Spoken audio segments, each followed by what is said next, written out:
Well, hello there, my friends. Welcome back to my channel. It's Kid Bomber here. I am so glad to see you. Thank you for joining me on another video. So, I hope you're all looking forward to Christmas holidays this year. It feels like we believe in the Christmas spirit. Okay, so on this video, I'll be doing another read aloud video. I'll be doing festive themes video. So, I have got Disney Winnie the Pooh's Christmas.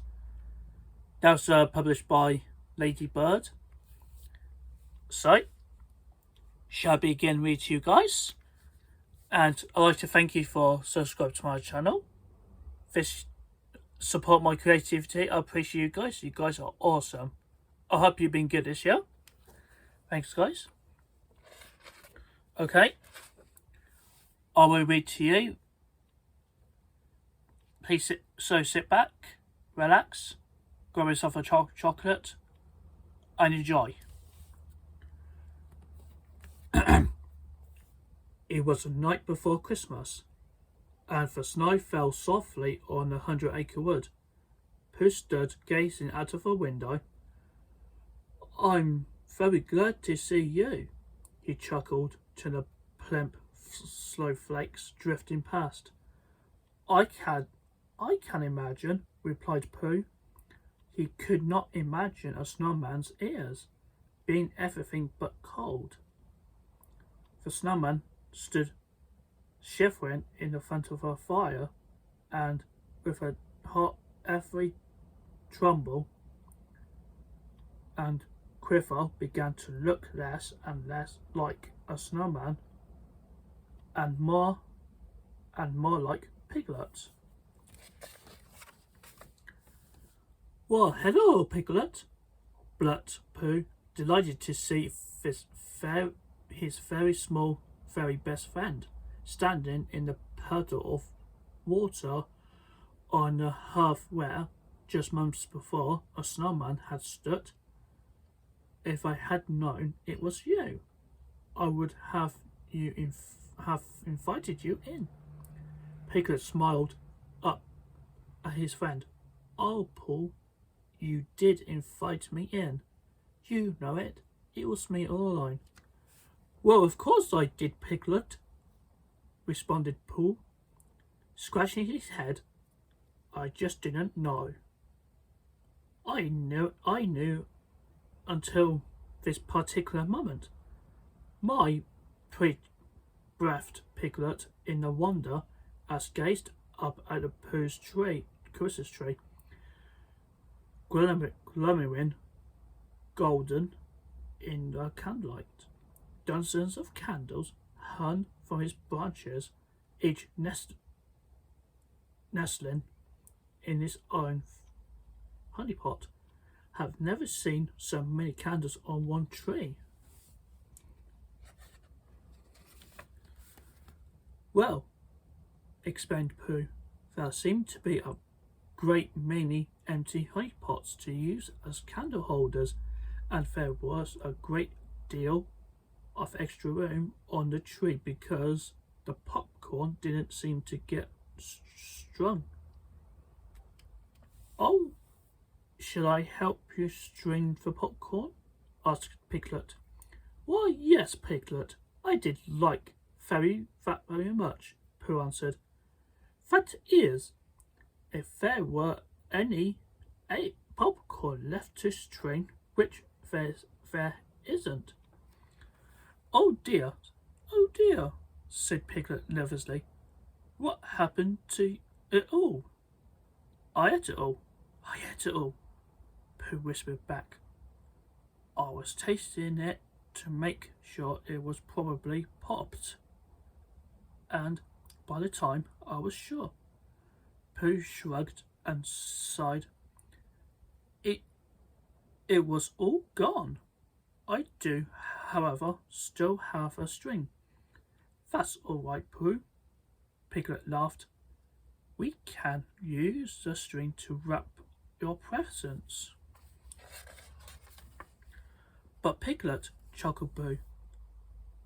The gifts won't be here until tomorrow morning. And then I unwrapped them. Pooh leant close and whispered confidentially into Piglet's ear. That's the way it's done, you know.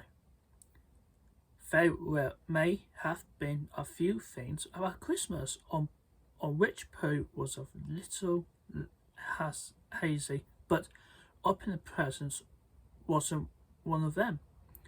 No, Pooh, said Piglet. I mean, I'll help you wrap up the presents you're going to give.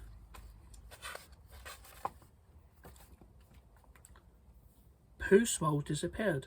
Oh, he said quietly, those gifts. Even more quietly, he added, oh, bother. What's the matter, Pooh? Piglet said. Pooh sighed heavily. I think I just remembered what I forgot, he said. Presents. No presents.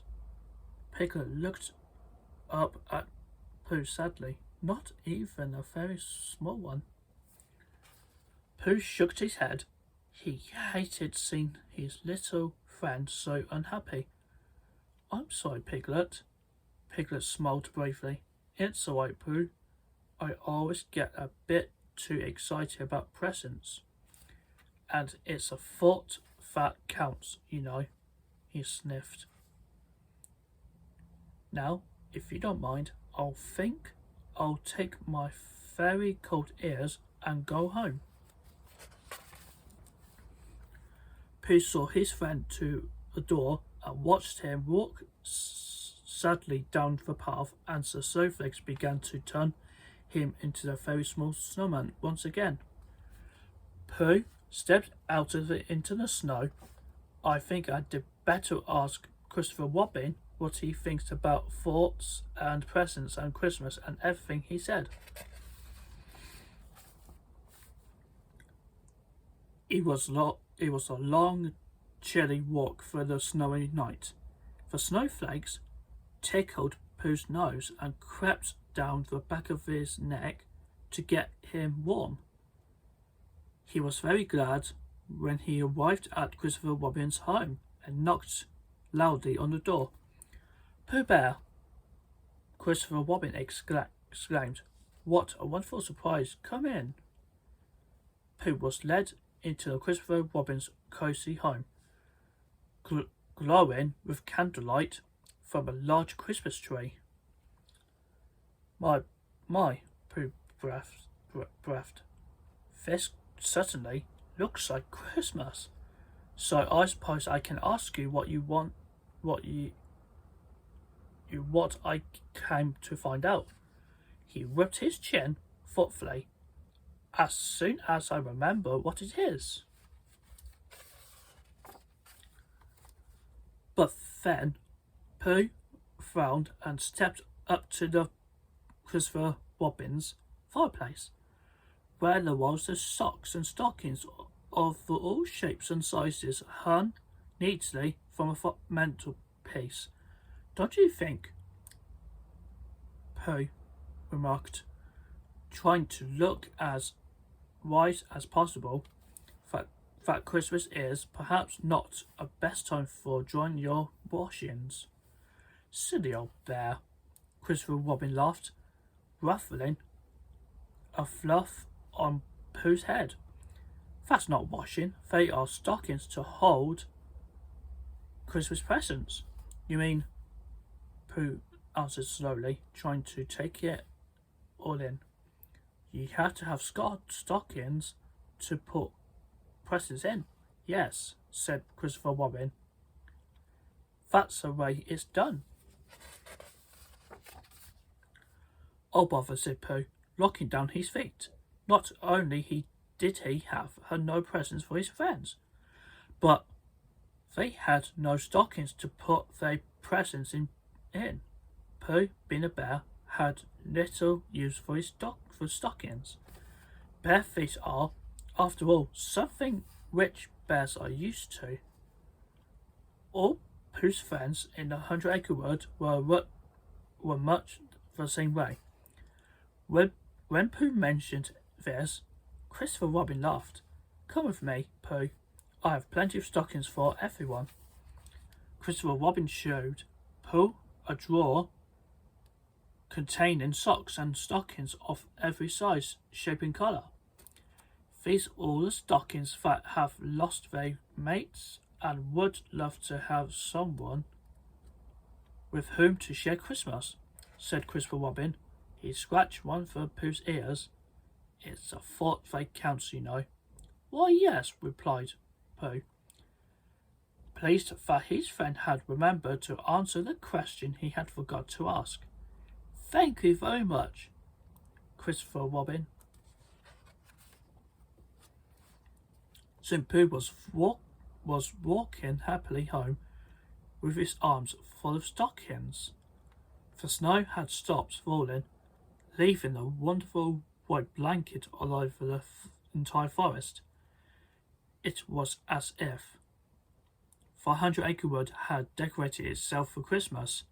The huge moon made it seem as bright as day. But Pooh reminded himself with a yawn, "It is very late, and I must get these stockings delivered." He considered for a moment.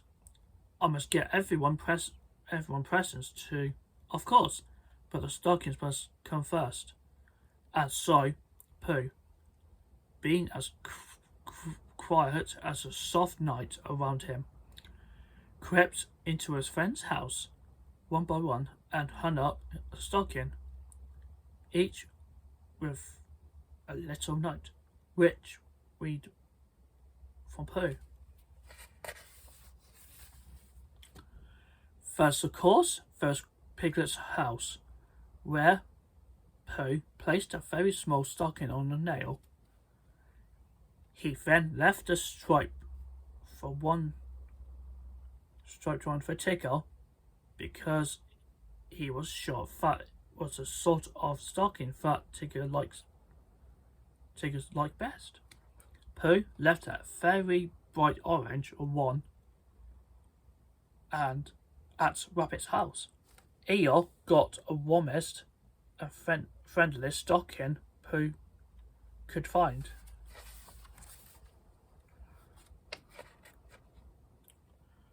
Gopher received a long, dark stocking. Pooh thought it was what a tunnel would look like if a tunnel was a stocking.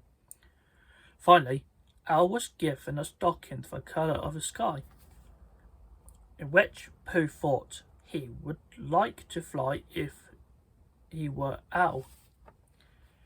It was very, very late when Pooh nailed his own honey-coloured stocking to his very own mantelpiece. "Now that his stocking business is all taken care of," said Pooh, settling down in his softest armchair, "I must do some serious thinking about what I'm going to give my friends for Christmas." Pooh closed his eyes, and soon neither his snoring nor the sun rising over the Hundred Acre Wood disturbed his thoughts. In fact, Pooh did not snore his deep thinking or loud snoring until the knock sounded at his door, accompanied by a chorus of "Merry Christmas, Pooh." Pooh opened his eyes, looked at the clock. He'd been slept for hours. "Oh no," he thought. "My friends are here for Christmas, and have no presents for any of them. There's only one thing to do." He told himself sternly. "I shall simply have to tell my friends I'm sorry, but I only thought about presents for them."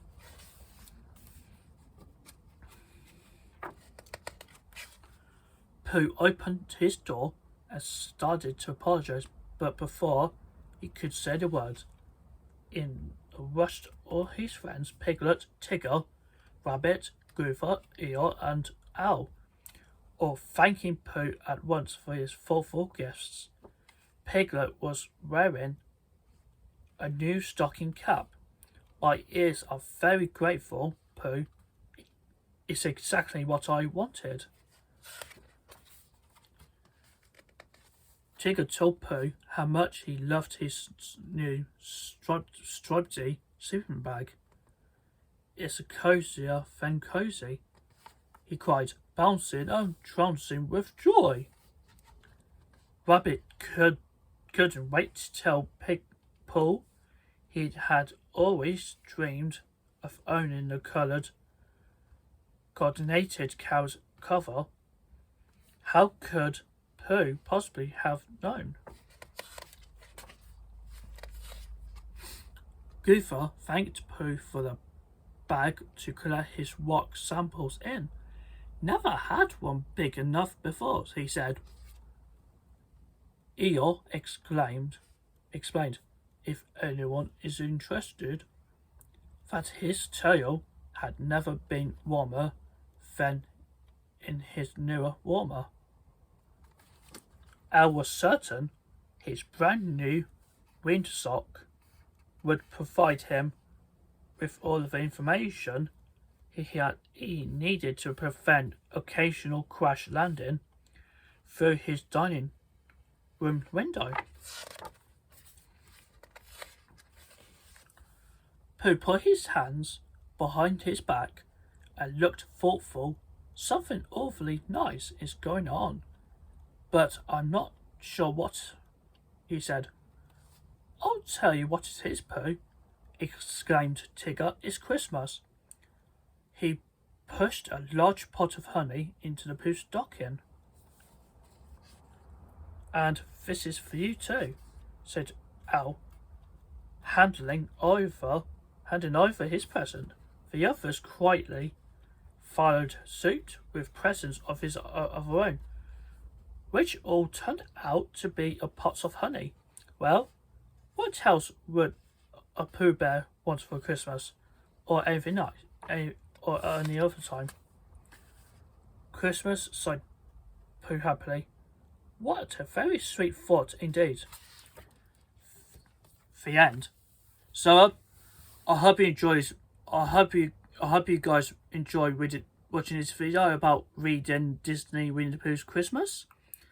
So, I hope you love this video and I really enjoyed you guys, and thank you so much for watching and Merry Christmas. I'll see you next year.